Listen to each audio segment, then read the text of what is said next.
这可是一点科技与狠活都没加的奶白鱼汤，靠的就是一个技术，一点都不难。按照我的方法，厨房小白也能轻松拿捏。Hello， 大家好，我是老郭。由于口罩原因呢，我现在不属于静默状态嘛，海鲜市场啊也去不了，我订的货呢也过不来。正好呢，冰箱里啊还有2条小鲫鱼儿。今天呢，咱就分享一期干货吧。怎么才能快速煎出不含科技与狠活的奶白高汤，并且煎出来的鱼啊，它一点都不粘锅？哎，你们敢不敢跟我打个赌？我就用这口30来块钱的破马勺，如果煎出来的鱼一点皮儿不破，能不能给我点个赞？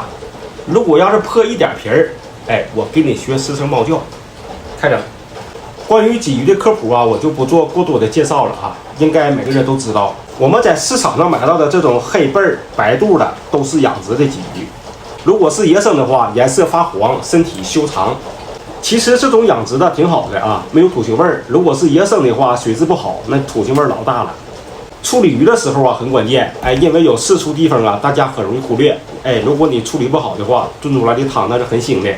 首先，刮好鳞的鲫鱼，鱼皮表面还会有很多的粘液，一定要用刀好好的刮一刮，要不然鱼汤就倒沫子了，而且非常的腥，不能吃。这层黑膜叫内脏保护膜，有些人怕麻烦图省事儿就没去，其实这层膜非常的腥，不能吃。大家在去完鱼鳃，在鳃的下方有一块咽骨，很多人称之为鱼牙，这个部位也非常的腥，不能吃。来看这里，紧贴脊骨有2道贴骨血，其实这是它的肾脏。这还连接的输尿管，巨腥无比，不能吃。都处理好了，洗干净净的，搭上一次花刀，5刀就行啊。开煎。大家在做鱼汤的时候，是不是会遇到经常粘锅和汤不白的问题？来，我们先解决粘锅的问题。要注意以下几点：一、处理好的鱼一定要里里外外的把水全部擦干净的，越干越好。如果有水的话，在煎制过程中遇到高油温会产生大量的蒸汽，蒸汽的冲力会使锅体内表面的油层迅速冲开，鱼皮就会直接粘在锅上，那就变成干酪了，形成不了糊化的外壳，所以就粘锅了。你们在家炒冻肉是不是粘锅呀？就是这个道理。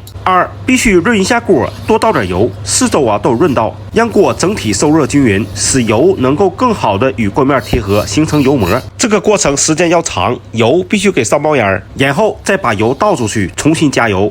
这个过程就叫润锅。3、关键点来了，汤白不白就看你煎的到不到位。煎的目的就是让一些脂类物质加速形成乳化，缺少这个步骤，你就是生熬2个点也不会白的。煎的时候先别着急翻动，让高油温把鱼表的水分逼出去。等煎到这种有焦褐感的时候，干亮亮的就可以随便摇晃了。然后翻面，来见证其刻的时机。你看掉不掉皮儿就完了，一个渣都没掉。这就是技术，非常简单，看一下就会。两面都煎到这种程度时，关键点又来了，一定要加开水。你要是加凉水的话，噗，刚被乳化好的脂肪又回升了，汤再想白那就费劲了。这个时候一定要开大火，翻滚的开水会冲散开乳化物质，其原理就是胶原蛋白和卵磷脂成分包裹住了一些被乳化好的脂肪，形成了一种水爆油形态的微小颗粒，悬浮在汤中，所以我们看见的就是白汤。所谓的科技与狠活合成的浓汤白膏、大骨白膏，采用的就是这种原理。这个汤熬个7、8分钟就好了，加锅盖汤会更白。调口加点盐、味精、胡椒粉，咯楞均匀。爱喝酸的你就放点白醋。最后1把葱花的，1把香菜末，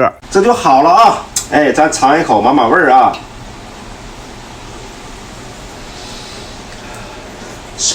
吃。